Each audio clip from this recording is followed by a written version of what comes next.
RP lu mana? Udah active dia sekarang tuh. Dua telat देखिए. Raja. Raja.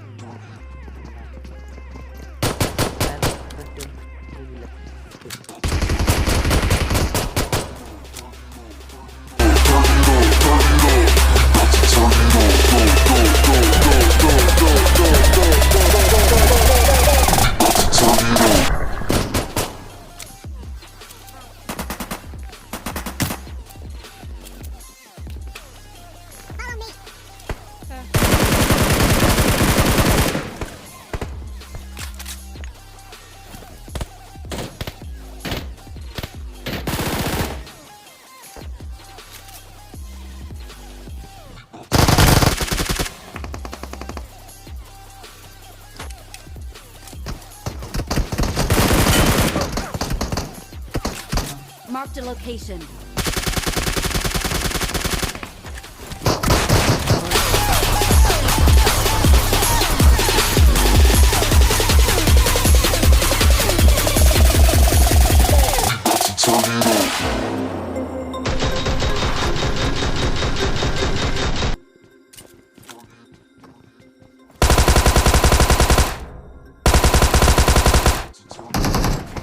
बाप रे इधर कहाँ से आ गए?